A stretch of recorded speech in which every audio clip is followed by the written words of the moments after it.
from the Janesville Performing Arts Center, JPAC and WCLO present Charles Dickens' A Christmas Carol. Sponsored tonight by Boyd Consulting Group and Sutherland Restoration. And now, ladies and gentlemen, the director of tonight's play, Mr. Jim Lyke. Thank you. Good evening and welcome to the Janesville Performing Arts Center. Even though the story of A Christmas Carol is 160 years old, it still strikes a chord with people all over the world. It reminds us of what Christmas really is. Not some crass commercialization, but rather the birthday of one whose life was love, charity, and service. And hopefully, presenting this story in this format in some small way reminds us of a simpler time when holiday joy, the spirit of giving, and helping one's neighbor were more commonplace. In that spirit, JPAC and WCLO are pleased to announce that all receipts from ticket revenue will be donated to the Good Samaritan Fund, and advertising revenue will be donated to Spotlight on Kids.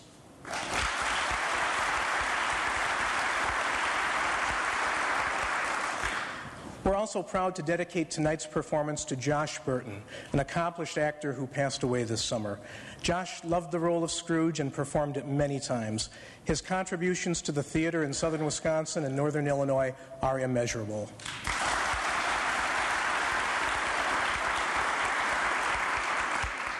And now, ladies and gentlemen, sit back and relax as JPAC and WCLO are proud to present A Christmas Carol.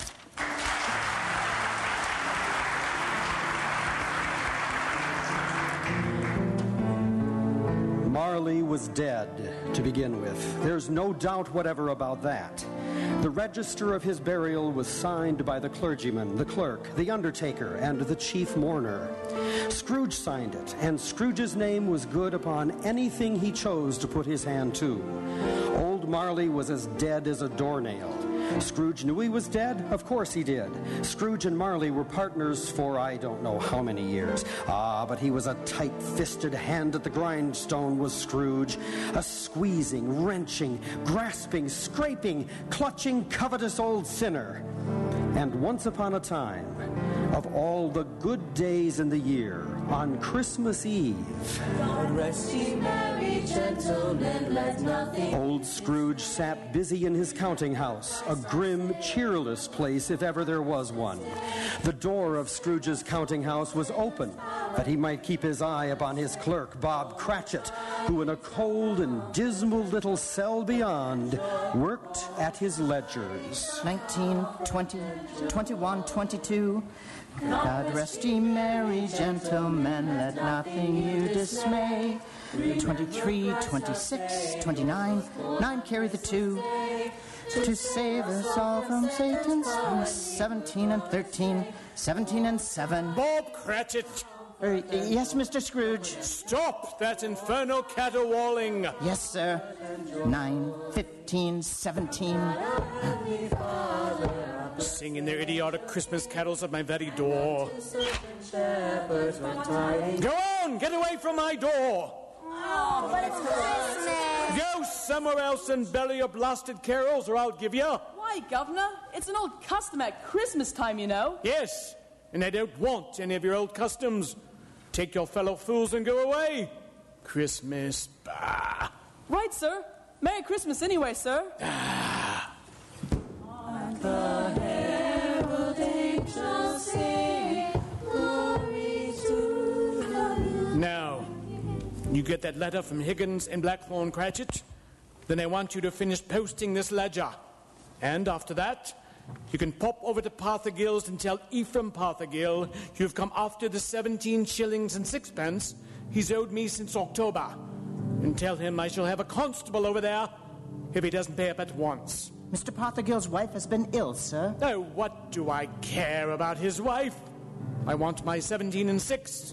I just thought it being Christmas, sir. Christmas? Christmas. You mention that word to me once more, Bob Cratchit, and I'll... Merry Christmas, Uncle. Merry Christmas, Bob. Merry Christmas, Mr. Fred. God save you, Uncle. Bah, humbug. Christmas a humbug?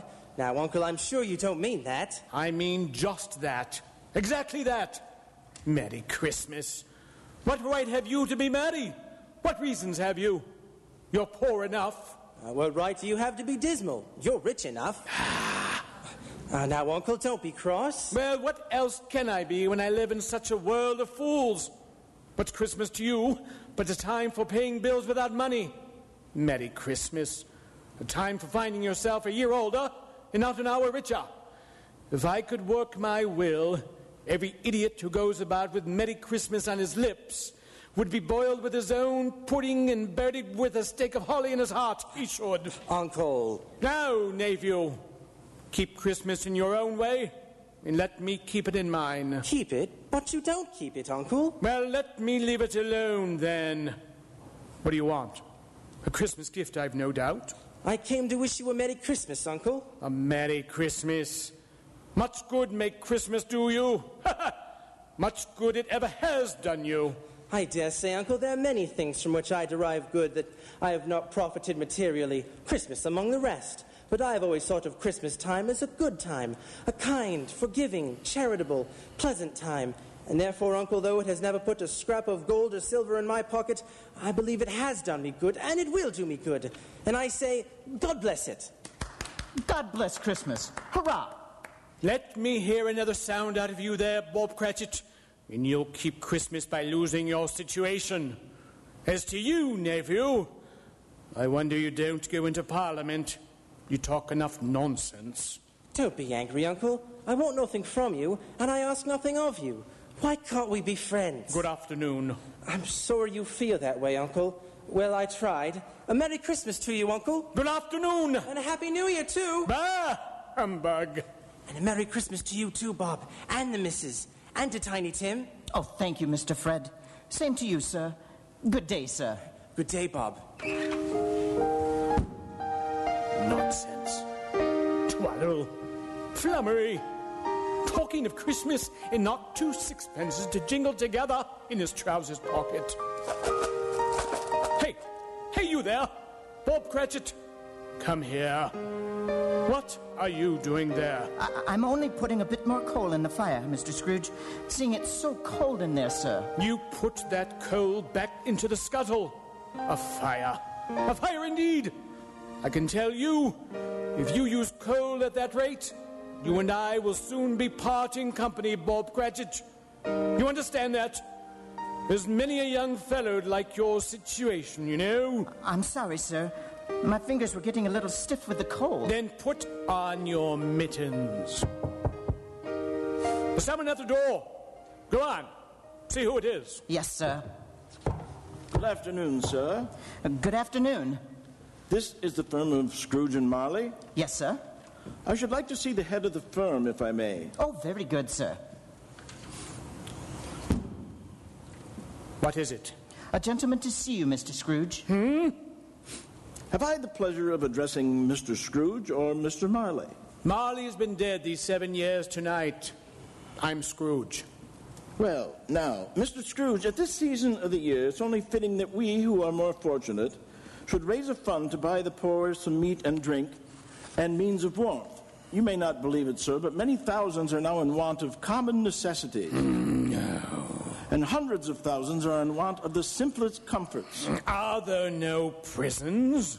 Well, there are plenty of prisons, sir. And the workhouses? They're still in operation, I trust. I wish I could say they are not, but they are, sir. The treadmill and the poor law are in full vigor, then? Both very busy, sir. Ah, I'm glad to hear that.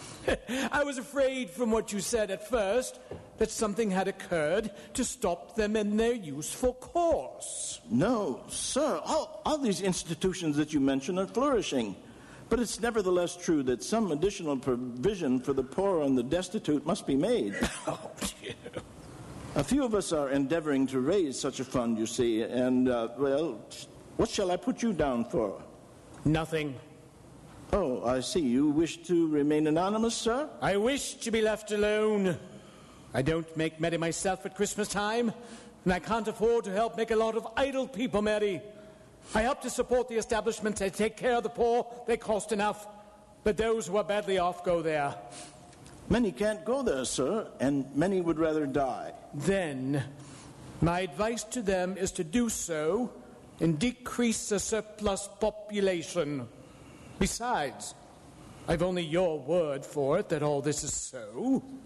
It's the truth, Mr. Scrooge. Well, so be it then.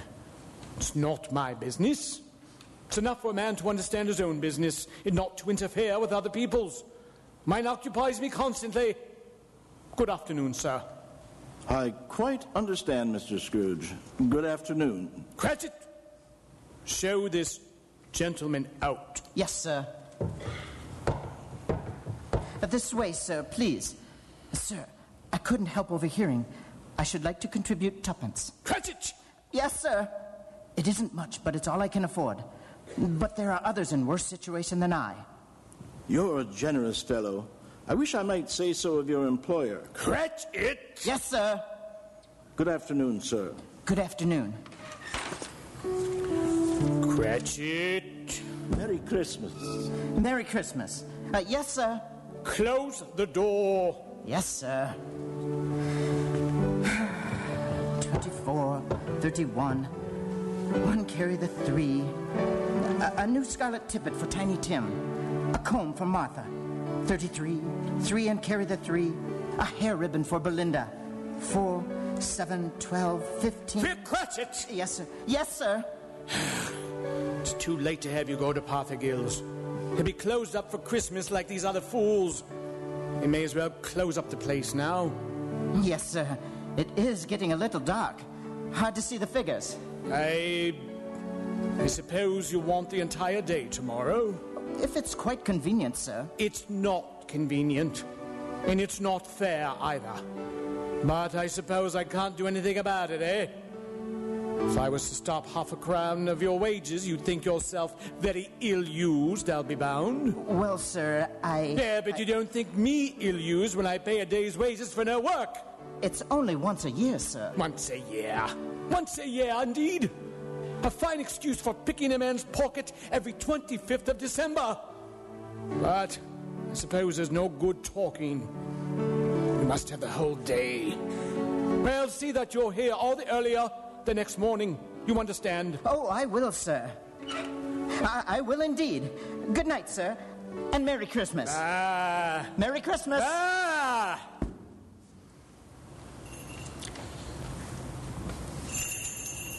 The office was closed in a twinkling, and Bob Cratchit, with the long ends of his white comforter dangling below his waist, for he boasted no greatcoat, went down a slide on Cornhill 20 times in honor of it being Christmas Eve, and then ran home to Camden Town as hard as he could to play with his family at Blind Man's Buff. Scrooge, on the other hand, took his melancholy dinner in his usual melancholy tavern. Having read all the newspapers and spent the rest of the evening with his banker's books, he went to his dismal house. Darkness is cheap, and Scrooge liked it. The yard was so dark that even Scrooge, who knew its every stone, had to grope with his hands through the fog and the frost to find the door. Scrooge walked through his rooms to see that all was right. Sitting room, bedroom, lumber room, all as they should be. Nobody under the table, nobody under the sofa, nobody under the bed, nobody in the closet. Close the door. He locked himself in. He double-locked himself in and took off his cravat, put on his dressing gown and slippers and his nightcap, and sat down before the fire to take his gruel.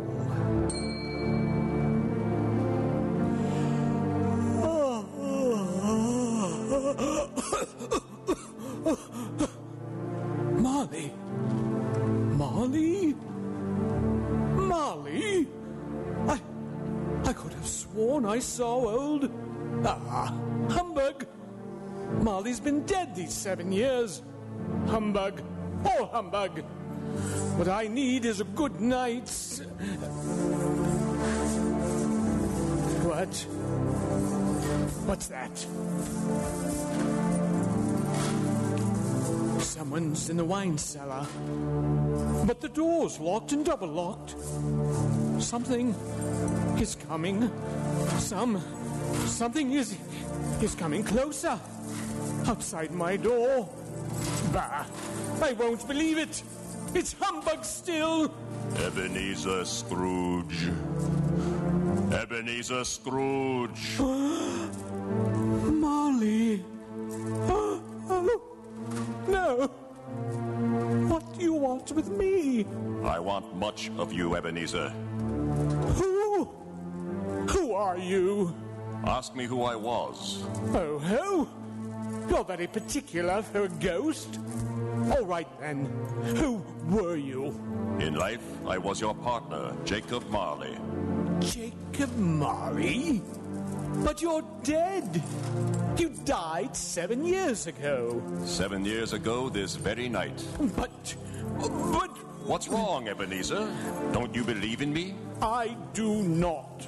You doubt your senses, Ebenezer? Yes. Because a little thing affects them. A slight disorder of the stomach makes them cheat. You can't be a ghost. You may be an undigested bit of beef, or a blot of mustard, or a crumb of cheese, a fragment of an underdone potato. There may be more gravy than grave about you, whatever you are. Humbug. I tell ya, humbug.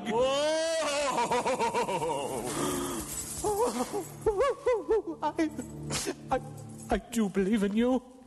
You are a ghost, Jacob. Thank you. But why? Why do you walk the earth, Jacob? Why do you come to me? It is required of every man that the spirit within him should walk abroad among his fellow men and travel far and wide to witness what it cannot share, but might have shared on earth and turned to happiness.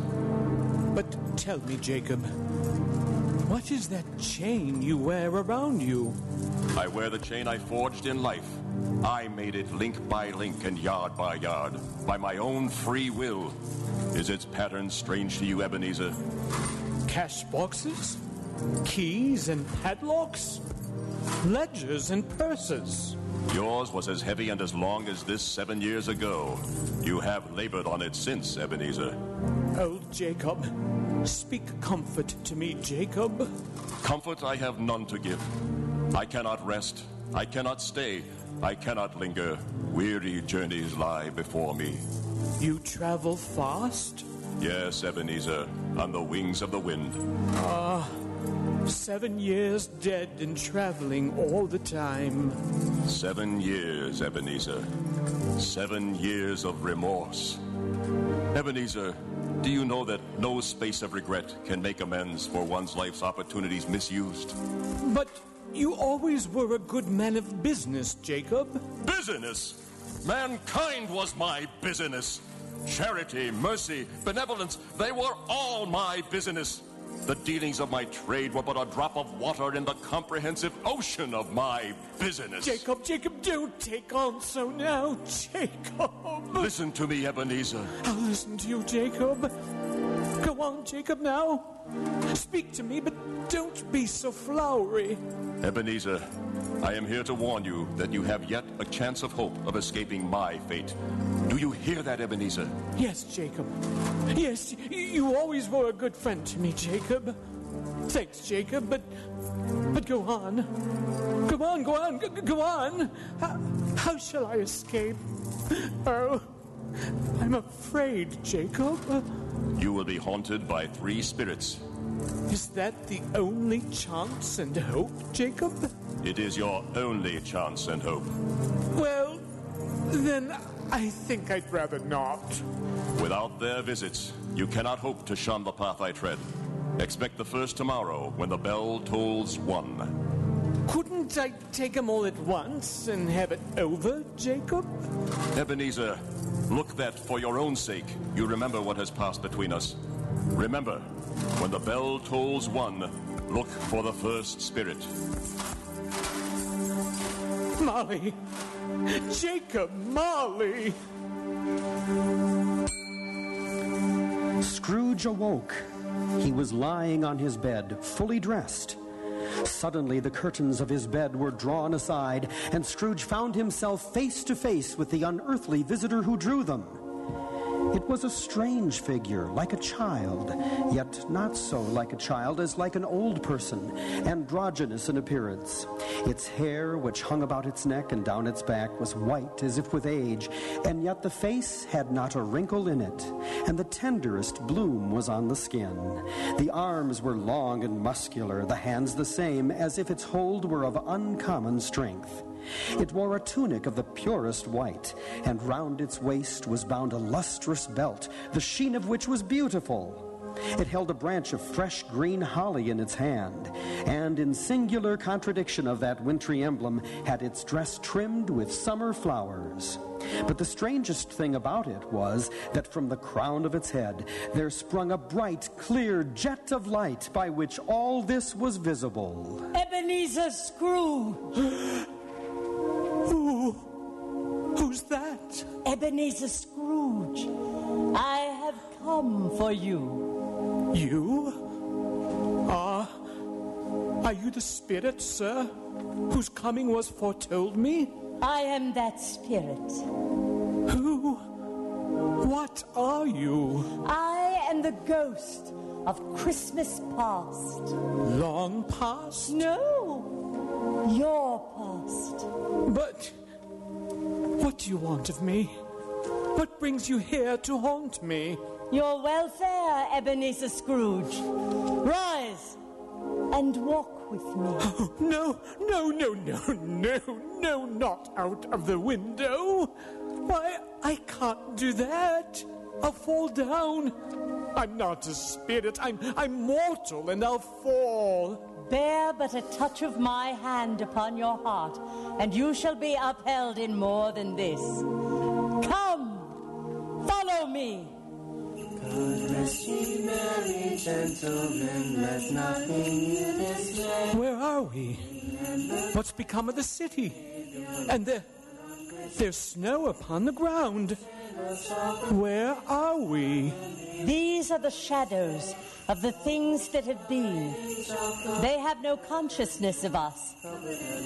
You recognize this countryside? Oh, I know every inch of it. Every rock, every tree. And that bleak building over there? Ah, that building. I was a boy there. Yes, I went to school in that horrible place. Do you recollect the path? I could walk it blindfolded. Strange, you should have forgotten it so many years. Come, let us go closer. Look through the window into that cold, barren room. What do you see, Ebenezer Scrooge? I see a boy. Oh, a solitary child, neglected by his family, alone on Christmas Day, when all the other boys have gone home. Yes, I see. I know that boy. I was so lonely. Poor boy. Your lip is trembling, Scrooge. And what is that on your cheek? It's nothing. Nothing at all.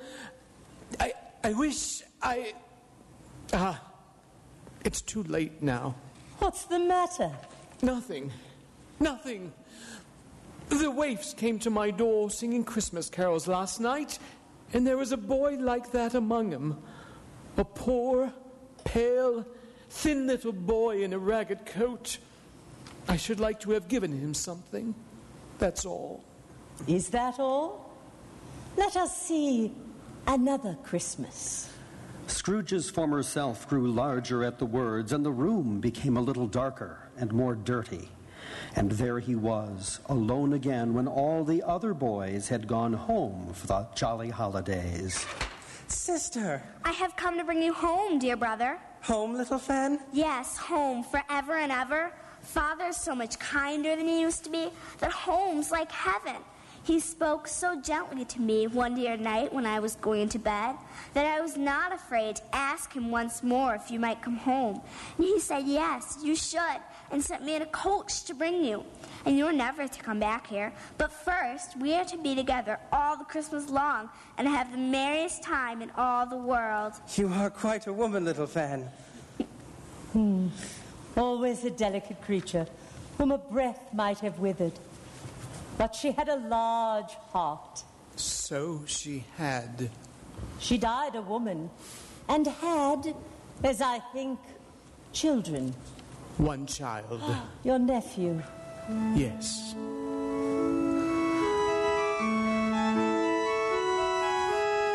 Do you know this place, Ebenezer Scrooge? Know it. Know it. This is the counting house where I was apprenticed. Yo, lads! No more work tonight. It's Christmas, Ebenezer. Christmas Eve, Dick. It's my old master. Oh, bless his heart. Old Fezziwig. My master. Alive again. And hosting one of his Christmas parties. Come now, pick your dance partners. Listen to him. Now corkscrew. Now thread the needle. Now back to your places. Oh, and there's Dick Wilkins. Oh, poor Dick. Dear, dear, dear. Yes. And look. There's Mrs. Fezziwig herself, looking younger than any of them. And the tables, all loaded with roasts and cider, mince pie and beer. Oh, what a jolly time we used to have.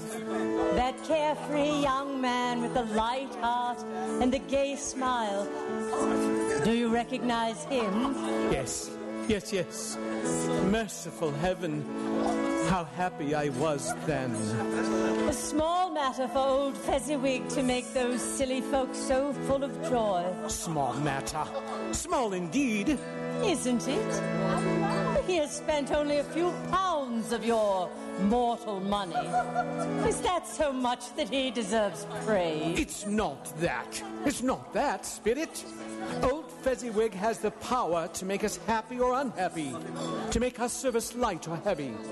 His power lies in words and looks and in things so tiny that it's impossible to count them up.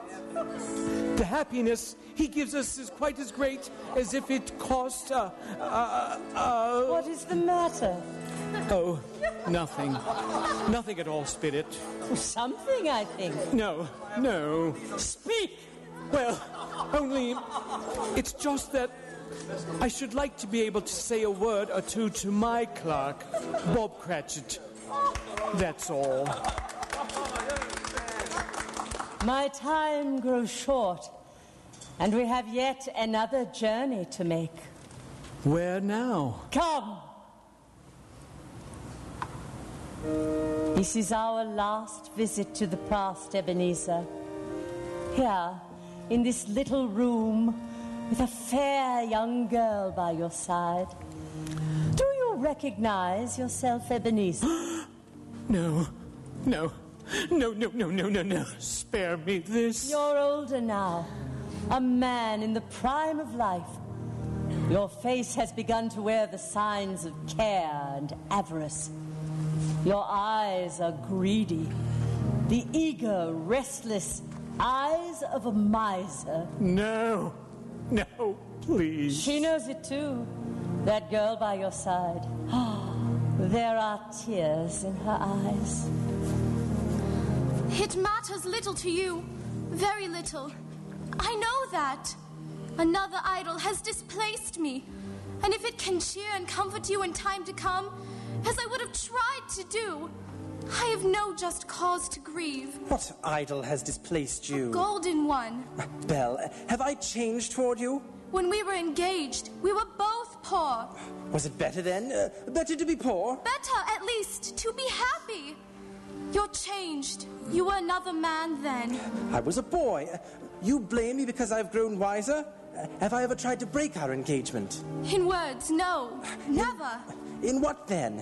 In a changed nature, in an altered spirit, in everything that made my love of any value in your sight. So I release you from your promise. Belle. Oh, at first, it may cause you pain to lose me. A very brief pain. But it soon will dim, like a half-remembered dream. an unprofitable dream. And you will be glad to awake from such a dream. May you be happy in the life you have chosen, Ebenezer. That's enough. Show me no more. Take me home. Why do you delight to torture me? These were shadows of the things that have been. That they are what they are. Do not blame me. No. No more. No more. One shadow more. Come. Do you see this man, Ebenezer Scrooge? This man might have been you, and the woman beside him your wife.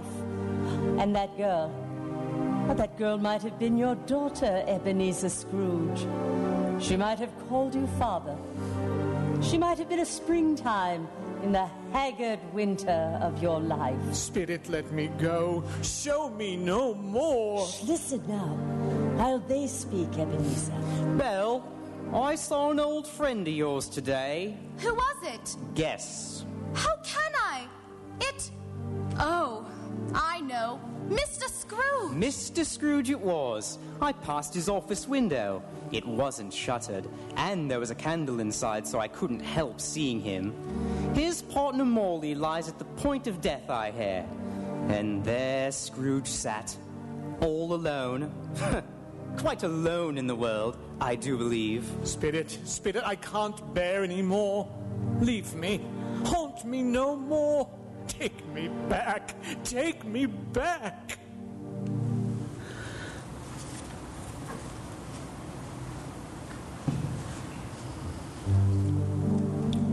We will return to the Janesville Performing Arts Center's production of Charles Dickens' A Christmas Carol after these messages from our sponsors. This is WCLO, Janesville, Beloit. A Christmas Carol by Charles Dickens, live from the Janesville Performing Arts Center, is sponsored in part by Boyd Consulting Group. Boyd Consulting is a full-service employee benefits company with over 50 years' experience helping employers find the employee benefit package that works. Boyd Consulting specializes in groups of all sizes. Whether your company has 2 employees or 2,000 employees, Boyd Consulting has a specialist on staff that can match a program specifically to your needs.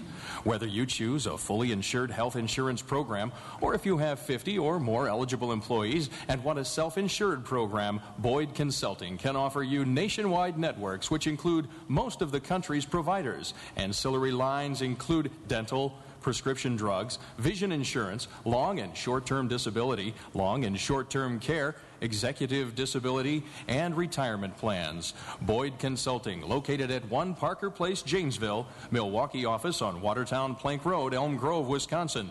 Boyd Consulting Group can help your business. Sutherland Restorations of Janesville hopes that you're enjoying tonight's performance of A Christmas Carol. As you look around this beautiful auditorium this evening, much of what you see is the result of work done by Sutherland Restorations. Sutherland Restorations is proud to have been a part of the refurbishing of the Janesville Performing Arts Center, and we're also proud to be one of the sponsors of tonight's program, supporting Spotlight on Kids. On behalf of Sutherland Restorations, we'd like to thank you for coming to tonight's performance or tuning it in on your radio at home. May each of you have a very Merry Christmas and a happy, fulfilling New Year from Sutherland Restorations. This portion of our show is brought to you by the Janesville Sidewalk Society, who remind you that Christmas caroling is next to impossible without sidewalks. Yes, sidewalks, the cement that holds Janesville together.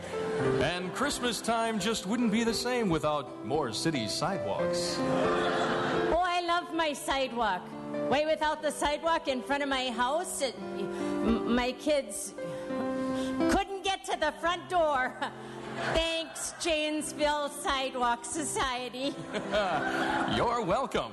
And you'll be thrilled to know your Janesville Sidewalk Society is proud to announce a brand new addition to the City of Parks. Yes, coming in 2008, it's the Janesville Concrete Park.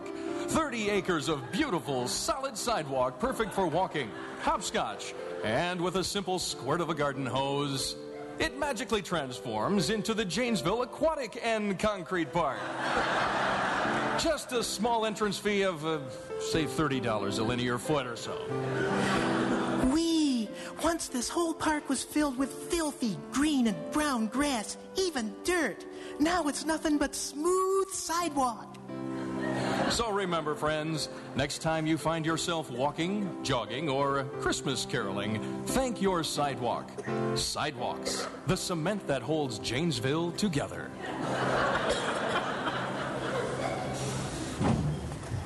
Live from the Janesville Performing Arts Center, you're listening to Charles Dickens' A Christmas Carol on WCLO Janesville Beloit. And now, back to our program. On the stroke of one, Scrooge awakened suddenly and sat bolt upright in his own bed. He remembered the words of Marley's ghost and wondered from which direction the second specter would appear. At that moment, nothing in between a baby and a rhinoceros would have astonished him very much. Now, being prepared for almost anything, he was not by any means prepared for nothing. And consequently, when no shape appeared, he was taken with a violent fit of trembling. 5 minutes, 10 minutes, a quarter of an hour went by, yet nothing came. Then, as he sat in his bed, he became aware gradually of a great blaze of ruddy light which seemed to shine upon him from the adjoining room. He got up softly and shuffled in his slippers to the door. It was his own sitting room, no doubt about that. But it had undergone a surprising transformation. The walls and ceiling were so hung with living green that it looked a perfect grove, from every part of which bright, gleaming berries glistened, and such a mighty blaze went roaring up the chimney as had never been known in Scrooge's time, or for many and many a winter season gone.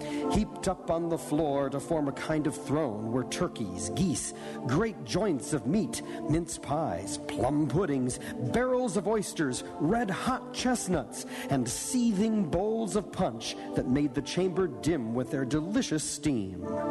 In easy state upon this couch there sat a jolly giant, glorious to see, who bore a glowing torch in shape not unlike Plenty's horn, and held it up, high up, to shed its light on Scrooge as he came peeping round the door. Come in! Come in, Ebenezer Scrooge, and know me better, man. Who?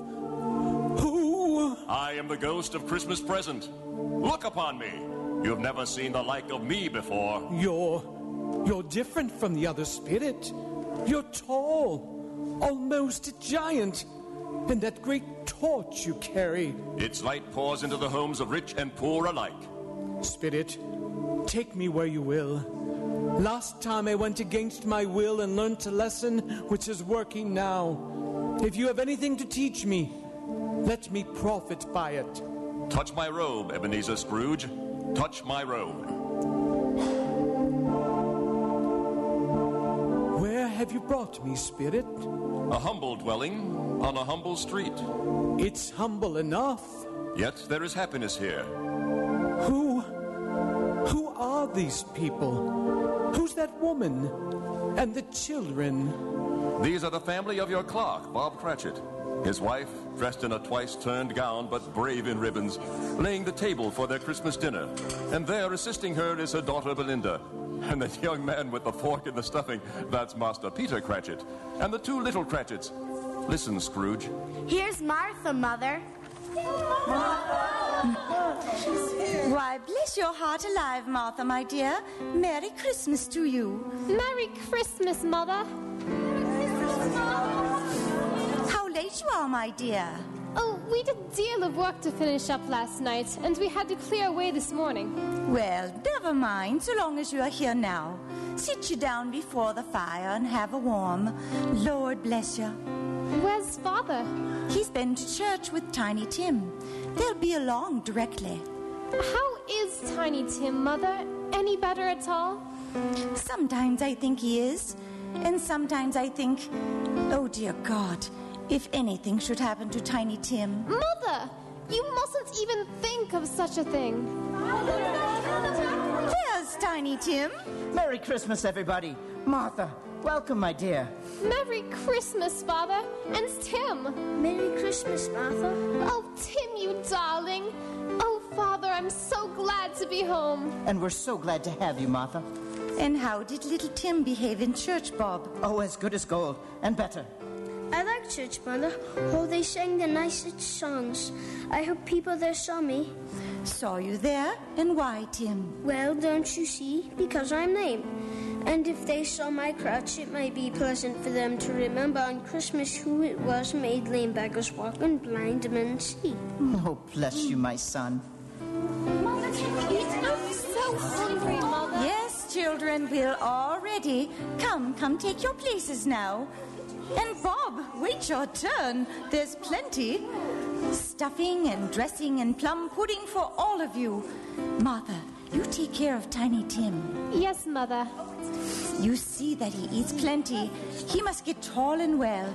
Now sit down. Sit down, everyone. Now, my dears, shall we say grace? Our Lord, thank you for the bounty placed before us this day. Spirit, tell me if Tiny Tim will live. I see a vacant seat in the poor chimney corner, and a crutch without an owner, carefully preserved. Oh, no, kind Spirit. Say he'll be spared. Say he'll live. If these shadows remain unaltered by the future, Ebenezer, the child will die. No, Spirit. Will it not be better if he dies? It would decrease the surplus population. And bless all the poor and helpless. Heal the sick. In your Son's name we pray.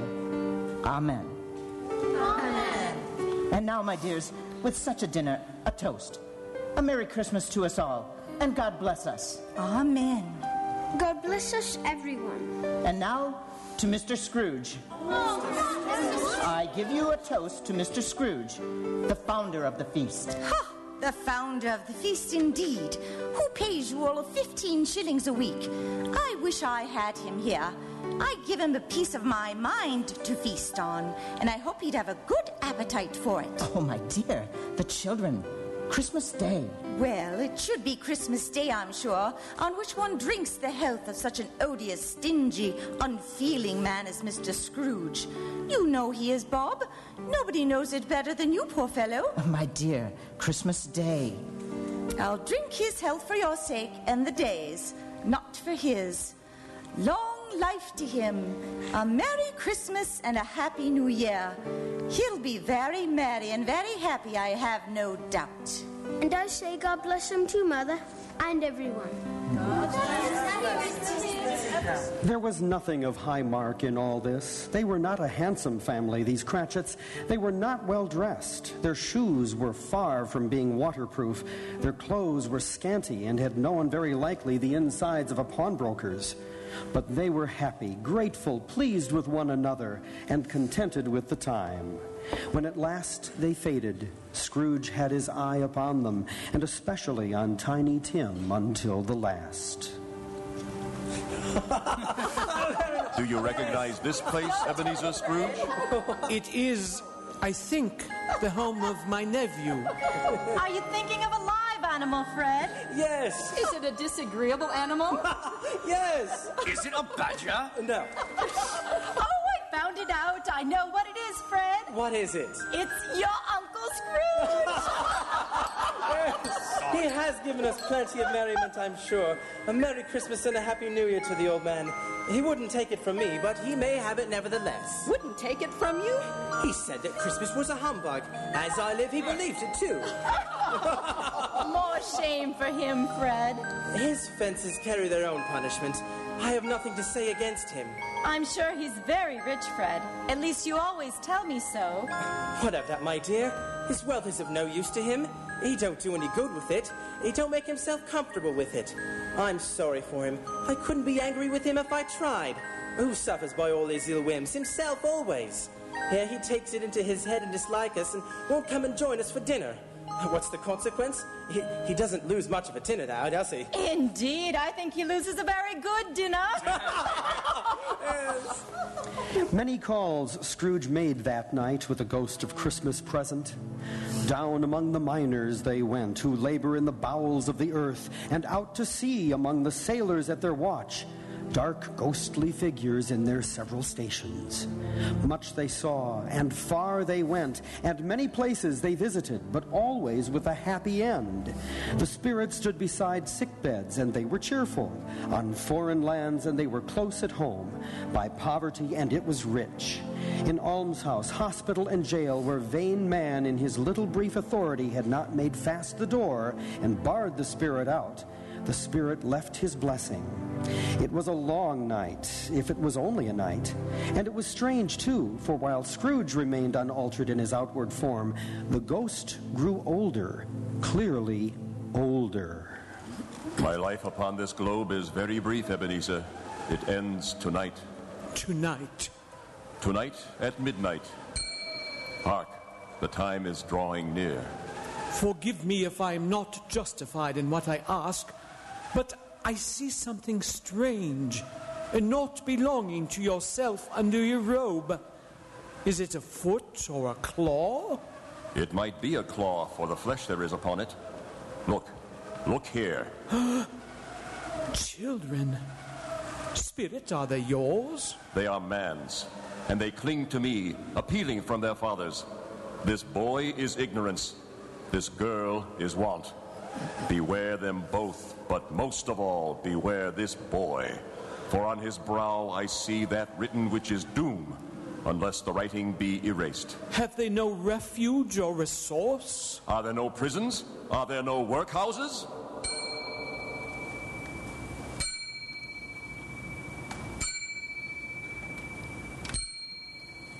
We will return to the Janesville Performing Arts Center's production of Charles Dickens' A Christmas Carol after these messages from our sponsors. This is WCLO, Janesville, Beloit.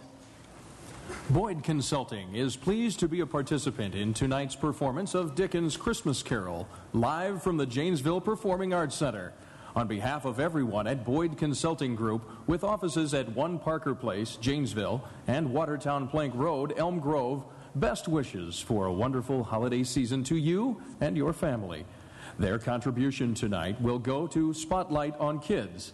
The arts are an important part of our community, and the people at Boyd Consulting urge everyone to join them in supporting this wonderful facility and the variety of organizations that make Janesville a very special place. Again, happy holidays from Boyd Consulting Group.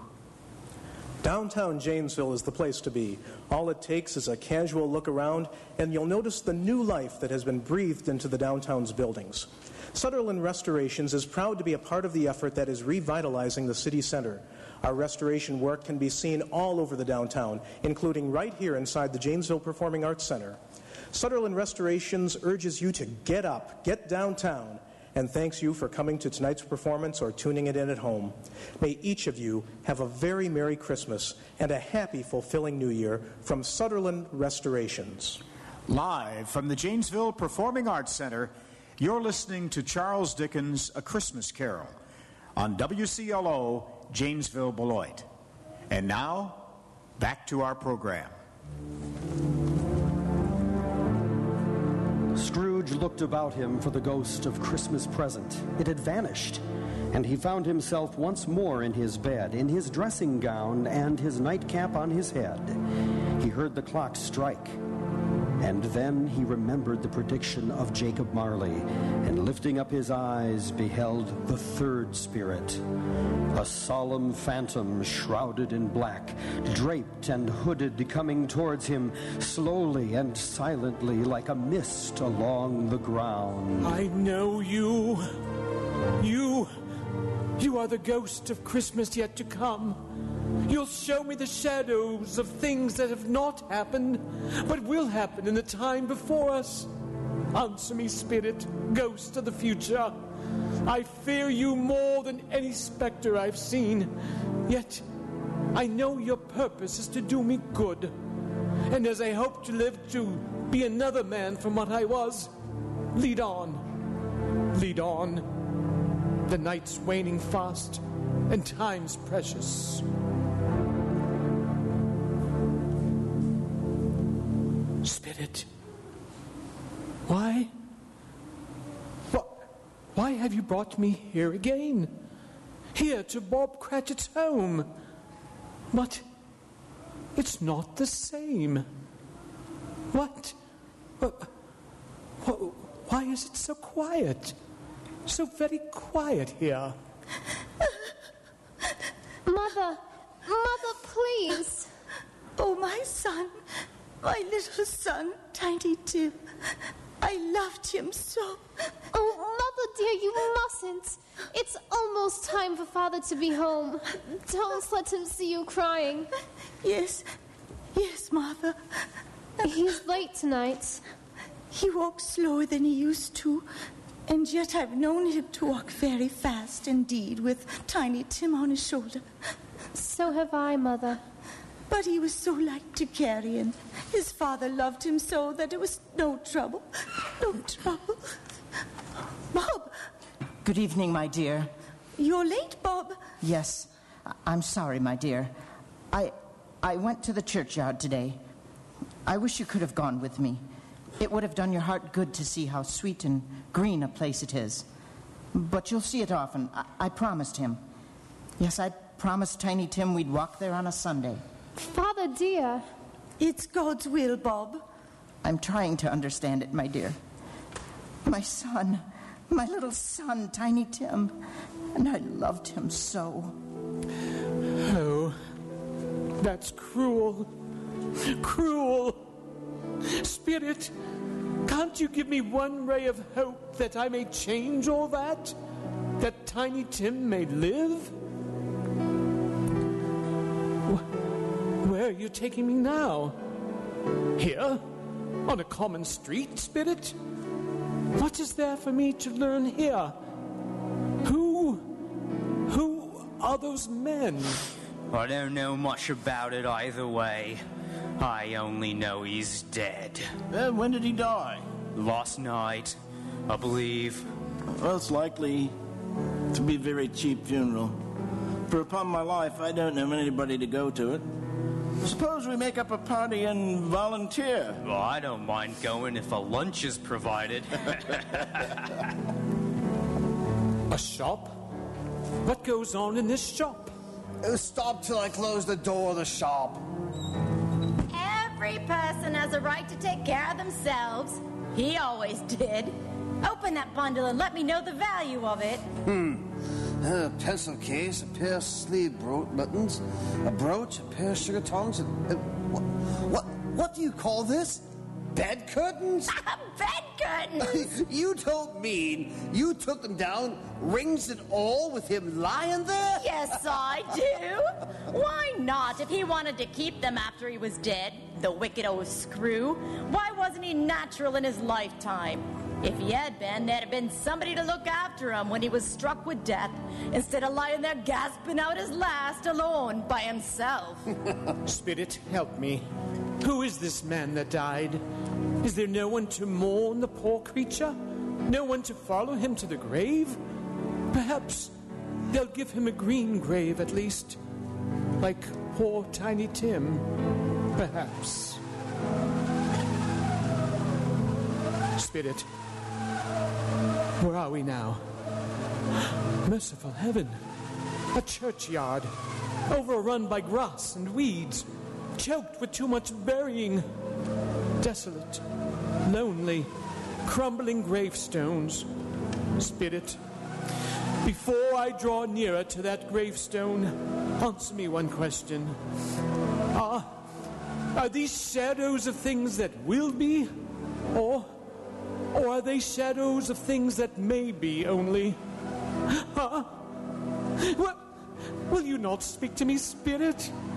What is that grave to which you point? Now I see it. There's writing on that stone. The name on the gravestone is Ebenezer Scrooge. Ebenezer Scrooge! Oh, no, Spirit! No, hear me! I'm not the man I was! Why show me this if I am past all hope? Tell me that I can change these dreadful shadows you've shown me by an altered life. On a Christmas in my heart, I'll try to keep it all the year. I'll live in the past, the present, and the future. And I'll not shut out the lessons that they teach. Tell me, Spirit. Go on. Tell me that I can sponge away the writing on that stone, Spirit. I beg you, Spirit. I beg you. God rest ye merry gentlemen. Spirit, I promise on my knees. I promise.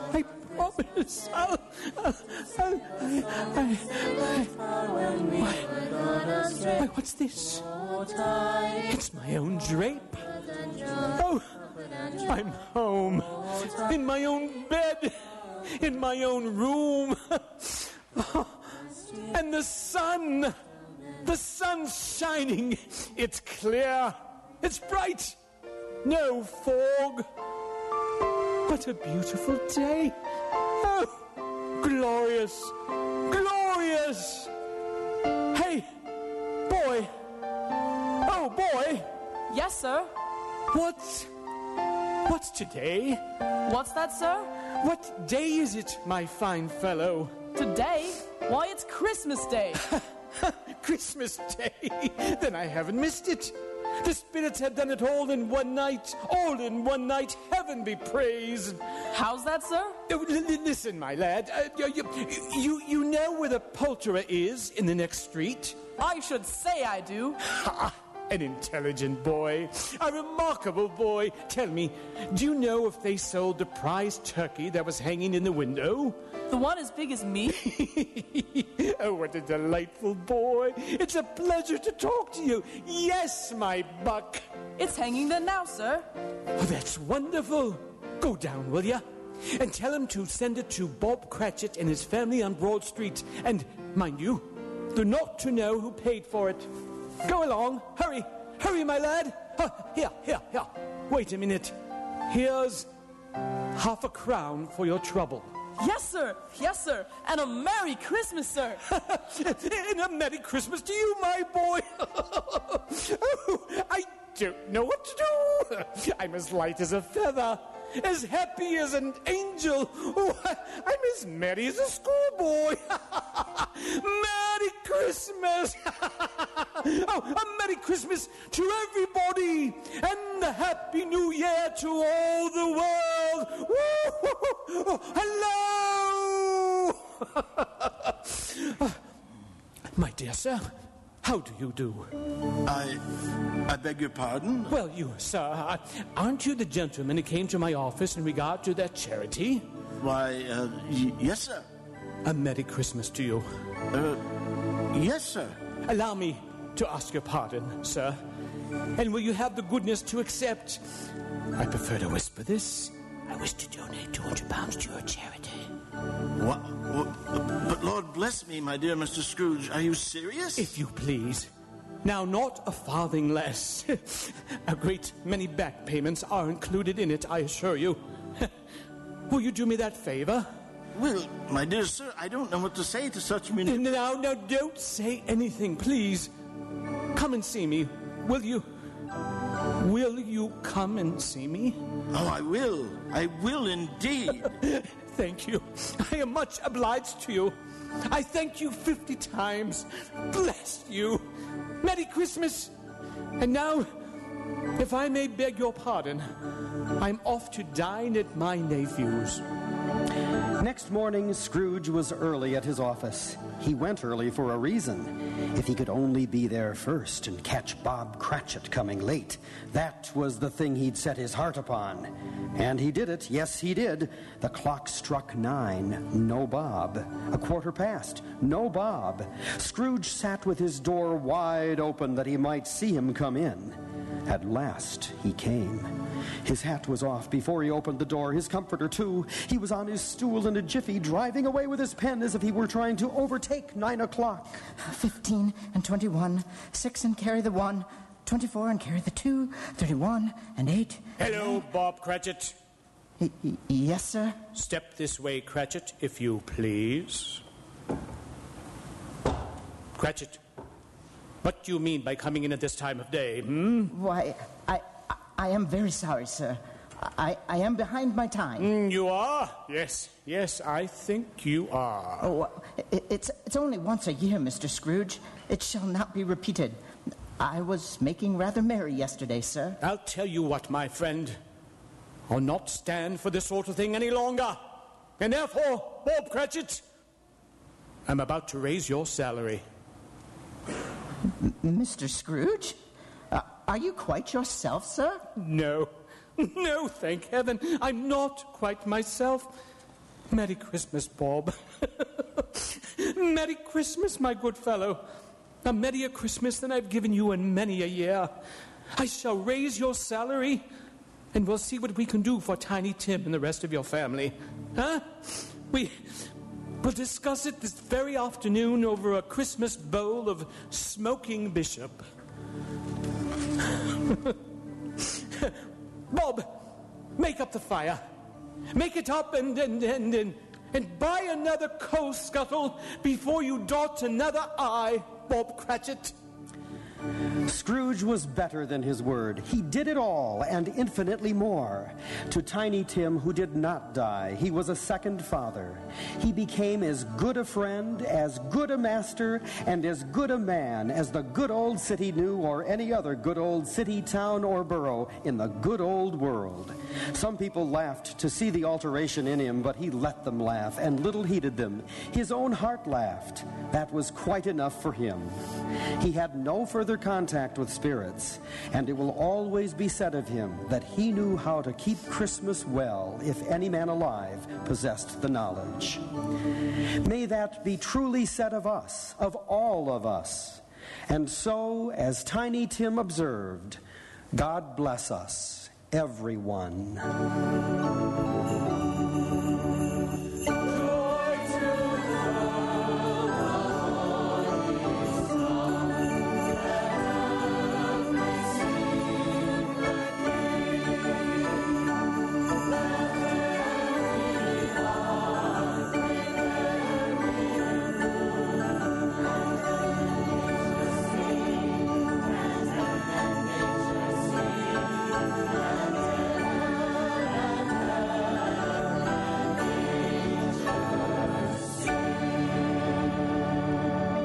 Ladies and gentlemen, boys and girls, you've been listening to a live broadcast of A Christmas Carol from the Janesville Performing Arts Center. The players in tonight's performance were Michael Chase as Scrooge, Colleen Burns as the Ghost of Christmas Past, George Kiskunas as Marley's Ghost and the Ghost of Christmas Present, and David Bitter as Bob Cratchit.